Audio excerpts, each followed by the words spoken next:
Hello, thank you very much for agreeing to take part in this semi-structured interview. Very much appreciate it. 2020 has been a year like no other. The purpose of this semi-structured interview is to explore your views on the role various forms of media has had on how you personally have processed and reacted to the evolving news of the pandemic. So what are your recollections of when you first heard about COVID-19? It's a virus. Yes, it's a virus. But when you first heard about it, what were you doing at the time? I can't remember. Okay. What source of media do you use to get your news? Facebook. Facebook. The 100% source. Okay. And how well do you think Facebook has been in terms of getting you the information that you need? Very well. Very well. Okay. I have like Sky News, BBC News on my Facebook. So you use Facebook to get different news things. Yeah. So you use things like Sky and BBC, not necessarily Facebook or what your mates say. Yes. Okay. What was the first country you heard was affected by COVID-19? China. Oh, really? How did that news make you feel? I actually saw it. It's far away and won't be bothering me in the UK. Yeah. And did you change any of your behaviours on hearing the news? And if so, what did you change? Started wearing a mask and gloves. Mm-hmm. Going shopping. Mm-hmm. But when? Can you remember when you did that? Beginning of March. Beginning of March. And what sources of information did you see or hear from in terms of back in March? They didn't tell you to wear a mask, did they? No. So where did you get that from? My boyfriend. Okay. Fine. So how did that news make you feel? You felt it was far away. Did you make any changes? Okay. How did your views vary as compared with your friends and family?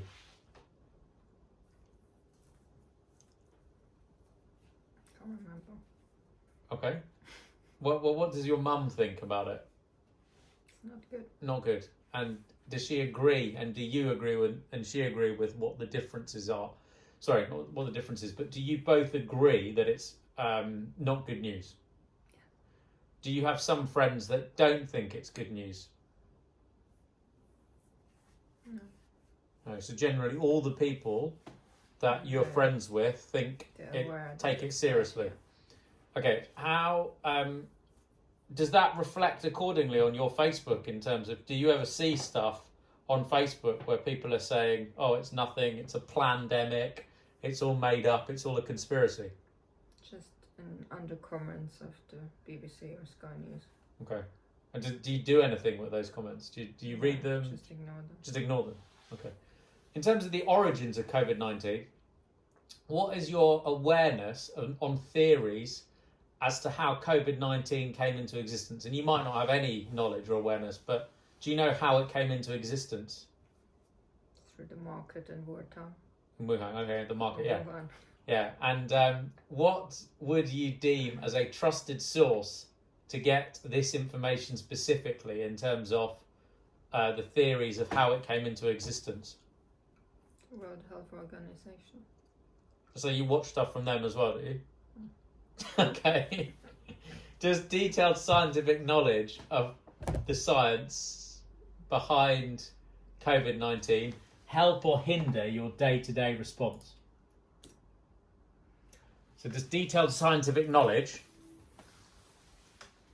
does detailed knowledge of the science behind COVID-19 help or hinder your day-to-day response, or no effect? It helps a bit. How so? I don't know. Okay. Don't feel that you have to say that. Just if it doesn't help you, if it doesn't help you, you can say it doesn't help you. Okay. It doesn't help you, right? I don't know. Okay. So help, hinder, / no effect. Okay.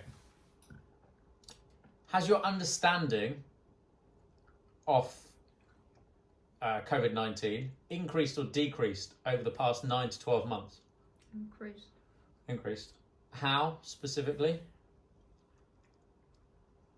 I heard more information about it. Okay. This has been widely described in the media as a once-in-a-century event. In your view, could an outbreak such as this happen again in our lifetimes? Probably. Yeah. Do you know the reasons behind that at all? No, but there have already been other pandemics before. Yes, I agree. Okay. So this last section, you'll be pleased to know, subsequent pandemic behaviours. 3-word slogans have been a big part of the UK government communications. Are there any that are particularly resonating with you, and why? Hand space. Can't remember the third one. Okay, don't worry. Face. Ah. Hands, face, space. Okay, can you remember any of the other ones? Catch it, bin it, kill it. Okay, anything else? Stay away 2 meters from other people. Mm-hmm. Any others? Wear a mask. Yeah. Can you remember when we went into lockdown? When we went into lockdown in March, what the slogans were? It doesn't matter if you can't. I'm just wondering. Can't remember. Okay. So, do you know what the slogan is now? In terms of stay something. Stay put. Stay put. Yeah. No, it's I not. don't know. So it's stay. At the Alert. moment, it's stay alert. Alert. Yeah. And the second bit is control something. Control the virus. Yeah. And then the last bit is so stay alert, control the virus. What's the last 2 words? Save Lives. lives. Can you remember what it was at the beginning when we went into lockdown in March? No. I don't know. So we'll start with the words. So stay. Alight. No, that's now. It was like put. You said stay put, so it's stay at home. Oh. Can you remember what the second bit was? Go to work. No. No. Stay at home. You're talking about that guy in what's his Bake Off. That comedian goes, stay at home, go to work, or go to work, don't go to work. You're talking about that, aren't you? Yeah. But so stay at home, and then the second bit was something about the NHS. Can you remember that bit? Save lives. Yeah, but what about the NHS? NHS heroes. NHS heroes, yeah, there was NHS heroes, but stay at home, protect. The NHS save lives. Okay, do you remember that, or Yeah. you do remember that? Okay, okay, fine, good. You don't have to. If you don't remember it, doesn't matter. But you don't remember it enough to be able to like reel it off the tip of your tongue, right? Okay, out of the 2, protect the NHS, or stay at home, protect the NHS, save lives. Stay alert, control the virus, save lives. Which one do you prefer? First one. Why? Because it has an impact on the National Health Service in the UK. Okay. We're almost done. The vastly varying way COVID-19 affects people has meant shielding and asymptomatic transmission have been vital. What do these terms mean to you? So what does shielding mean? You're not allowed to meet people. Stay at home. And why is that? Why do they need to do that? They have illnesses and they are in the risk group. Okay. And if you're in the risk group, what does that mean? You're more likely to catch it or to have serious problems when Good. you have it. Yeah, I agree. Okay, fine. And what does asymptomatic transmission mean? That the people who transfer COVID don't necessarily have symptoms. Very good. Excellent. Are you more likely to listen to a friend, expert, or celebrity when it comes to behavioural modifications relating to keeping you and your loved ones safe? You as an expert. Oh, I'm not the expert. Okay, so you listen to your boyfriend. Okay. Anyone else?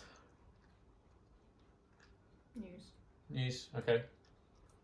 Can you name anybody which people on the news can you, like the people that talk at Downing Street? Obviously not Boris Johnson or Matt Hancock, but in terms of the special advisors, so like the chief medical officers or the chief scientific advisor, do you know the names of any of these people? No. Okay, I'm going to show you some pictures, and this is quite important actually, this is really important. So I'm going to show you some pictures, and I want you to tell me if you know, if you can tell me who their name is, right? Okay. So hold on, add to photos. Who else? I'm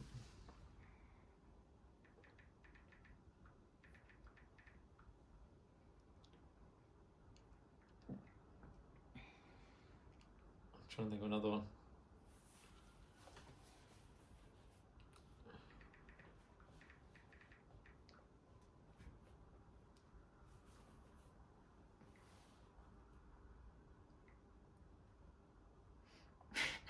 Oh, It's just doing something in the video. oh, thanks. When we transcribe it, I'm sure they'll be very happy for this. What? Hold on. Give me one sec. Last one. Here we go. Fine.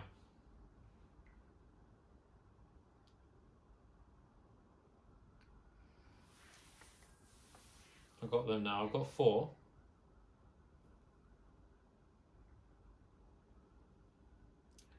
Okay, so it doesn't matter if you don't know who any of these people are, right? It's absolutely fine. But it'd be interesting to find out if you do or not. Okay. So...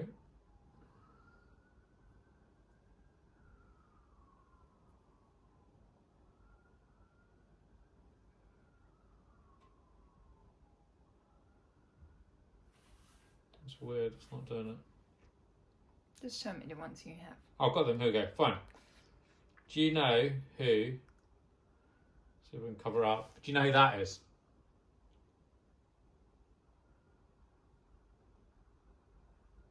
No. No, so that's June Rain. She's the MHRA Chief Executive. Okay. Do you know what the MHRA is? No, they authorise vaccines and things. Do you know who that is? It's the guy from the World Health Organization. No, this is Jonathan Van Tam. He's the Deputy Chief Medical Officer. Okay. Do you know who that is? I've seen her before. Good, you've seen her before. Where have you seen her before?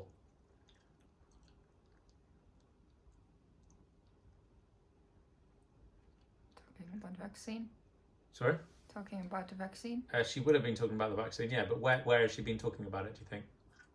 On the news. In the news, yeah, in the news. But where specifically? Like, who does she work for? Does she work for a news company? Downing Street. Yes, good, good. Downing Street News Conference. So she's Jenny Harries, another Deputy Chief Medical Officer. Who's that? Petit Patel. No, Devi Sridhar, sadly. You might recognise her more like that. That's what she actually looks like on TV. And there's one other person that I wanted to find out and ask you about. Hold on, give me 1 second. This is really good. I'm going to add this to my MD. Love it.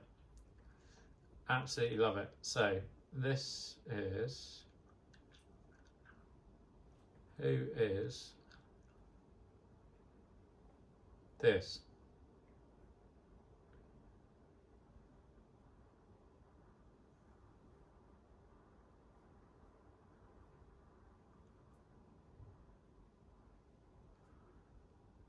Sorry, it's coming.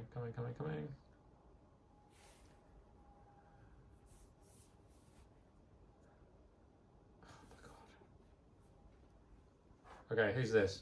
I'm going to cover up the top. The guy from the World Health Organization. Yeah, good. Tedros Adhanom Ghebreyesus. Can't say his name. Okay, good. So we've done that. That's very interesting. So, when stories arose around people breaking the rules, do you think that helped, hindered, or had no effect on the public health response? It had an effect on the public health. You think it did? What effect did it have? And as they didn't stick to the rules, it had a negative impact on For the who? rest of the people around them. Yeah. Okay, good. Are there any phrases or words that spring to mind about 2020 and the COVID-19 pandemic as a whole? Worldwide pandemic. Yeah.